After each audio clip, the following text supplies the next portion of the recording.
Қайырлы күн. Мен Қостанай облысы Амангелді ауданы Бірмағамбет Қолдасбаев атындағы жалпы білім беретін мектебінің 9-шы сынып оқушысы Қанапия Ерболат Даниярұлы. Жас мобилограф байқауының қатысушысымын. 2025 жыл елімізде президентіміз Қасым-Жомарт Кемелұлының бастамасымен жұмысшы мамандықтар жылы деп жарияланды. Техникалық және кәсіби білім беру жүйесін реформалау қажет. Сондай-ақ біз жұмысшы мамандықтарын дәріптеу арқылы қоғамда еңбекқор және нағыз маман болу идеясын насихаттаймыз. Мен 2025 жылды жұмысшы мамандықтары жылы деп жариялаймын. Бұл бастама қоғамның еңбек адамына деген құрметін арттырумен қатар, елдің экономикалық дамуын қамтамасыз ететін жұмысшы мамандықтарының маңыздылығын қайта бағалауға үлкен серпін береді. Осы мамандықты бөлу мақсатында Амангелді ауданының төтенше жағдай бөлімінің Амангелді ауылы нөмірі 26-шы өрт сөндіру бөліміне сұхбаттасуға келдік. Қайырлы күн. Өз қызметінің маманы, өз ісінің шебері. Өрт сөндіру бөлімінің бастығының орынбасары, азаматтық қорғау капитаны Дәурен Бауыржанұлы Қалиев. Бүгінгі біздің сұхбатымызға келісім бергеніңізге алғыс білдіреміз. Сізге қояр алғашқы сұрағым. Өз мамандығын жайлы айтып кетсеңіз, және де осы саланы таңдау себебіңіз қандай? Біздің салаға қызығып, сұхбаттауға келгендеріңізге рахмет. Мен осы салаға жоғары оқу орнында жүргенде қызығып, сол университет бітіргеннен кейін құжаттар тапсырып, осы Амангелді ауданы төтенше жағдайлар бөліміне. Бірақ ол кезде 2013 жылы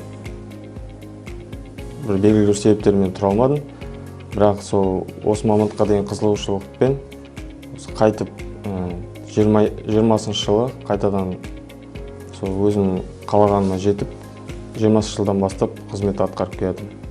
Еліміздің жастары, соның ішінде аудан мектеп түлектері осы мамандықта таңдар болса, сіз қандай кеңес берер едіңіз?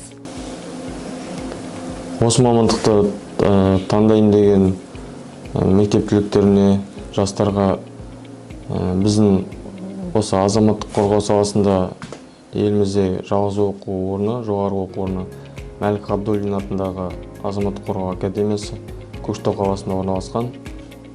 Сол жоғары оқу орнына шақырамын.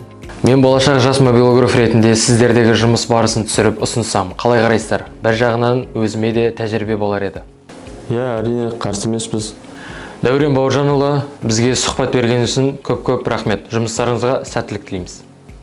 Сіздерге де алдағы ұлттық бірыңғай тестілеуде сәттілік, жақсы жоғары жетістікке жете беріңіздер.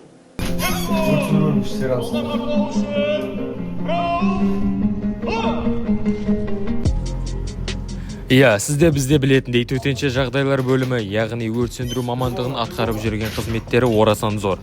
Өрт сөндіруші мамандығы әлемдегі ең күрделі мамандықтардың бірі.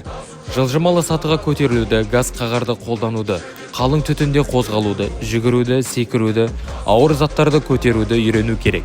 Бірақ ең қиын нәрсе ол әр сәтте біреудің өмірін сақтап қалу үшін өз өмірін қатерге тігуге дайын болу.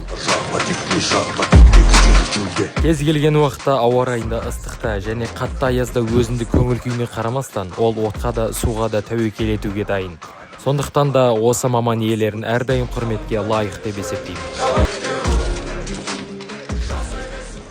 Әр адам мамандығын өзі таңдауы және оған құрметпен қарауы керек. Себебі мамандық таңдау үлкен жауапкершілікті қажет етеді және адам өміріндегі ең маңызды қадамдардың бірі болып саналады.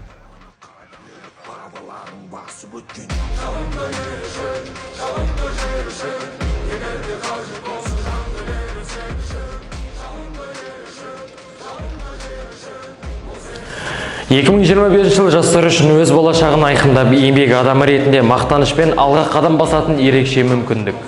Жұмыстың жаманы жоқ, кез келген еңбек қадірлі. Ең бастысы әркім жауапкершілікті терең сезініп, өз міндетін сапалы атқаруға тиіс.